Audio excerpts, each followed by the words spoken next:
వచ్చే నెల 3వ తారీఖున ఏపీ కేబినెట్ సమావేశం కానుంది. సీఎం చంద్రబాబు అధ్యక్షతన మంత్రివర్గం భేటీ కానుంది. వచ్చే నెల 3న ఉదయం 11 గంటలకు కేబినెట్ సమావేశం కానుంది. కేబినెట్లో ప్రతిపాదించే అంశాలు ఈ నెల 27లోగా పంపాలని ప్రభుత్వ శాఖలకు ఆదేశాలు జారీ చేశారు. పూర్తి సమాచారం ఇచ్చేందుకు మా కరెస్పాండెంట్ శ్రీనివాస్ జరుగుతున్నారు. శ్రీనివాస్, ఏ అంశాలు చర్చకు వచ్చే అవకాశం ఉంది కేబినెట్లో? Thank you Satish. ఈ వచ్చే ఏప్రిల్ 3న కూడా ఆంధ్రప్రదేశ్ రాష్ట్ర కేబినెట్ భేటీ జరగనుంది. ఈ మేరకు కూడా ఇప్పటికే సిఎస్ ఒక సర్కులర్ జారీ చేశారు. ఏప్రిల్ 3న ముఖ్యమంత్రి చంద్రబాబు నాయుడు అధ్యక్షతన ఉదయం 11 గంటలకు కేబినెట్ భేటీ జరగబోతుంది. ఈ కేబినెట్ భేటీకి డిప్యూటీ సీఎం పవన్ కళ్యాణ్, అలాగే ఐటీ విద్యాశాఖ మంత్రి నారా లోకేష్ పాటు ఇతర మంత్రులతో కూడా ఈ సమావేశానికి హాజరవుతారు. అయితే ఈ కేబినెట్ సమావేశం సంబంధించి కూడా ఈ నెల ప్రభుత్వ శాఖలకు సంబంధించిన ఇతర ప్రతిపాదనలు కావచ్చు, ఇతర శాఖలకు సంబంధించి కూడా ఇతర ప్రతిపాదనలు కూడా ఈ నెల 20గా పంపించాలని చెప్పేసి కూడా సిఎస్ ఆయా శాఖలకు కూడా ఆదేశించారు.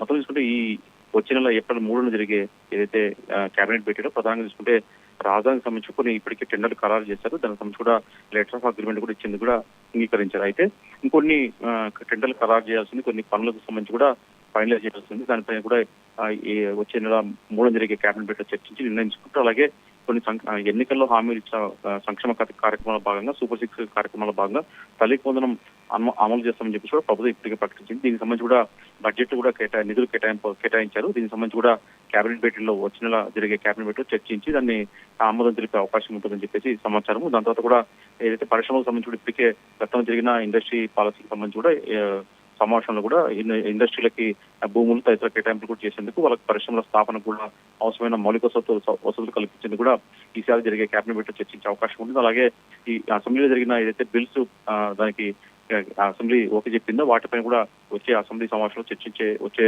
కేబినెట్ భేటీలో చర్చించి వాటికి కూడా ఆమోదం తెలిపే అవకాశం ఉంటుంది. దాంతో కూడా కొన్ని కీలకమైన అంటే ప్రభుత్వానికి సంబంధించి కూడా కొన్ని ఉద్యోగ భర్తీలు, అలాగే కొన్ని సంక్షేమ కార్యక్రమాలు, అలాగే పరిశ్రమకు సంబంధించి కూడా అంశాలపైన కూడా, అలాగే కొన్ని ప్రభుత్వ పాలసీలపైన కూడా ఈ కేబినెట్ లో చర్చించి నిర్ణయించుకునే అవకాశం ఉంటుంది. Satish, right, thank you Srinivas.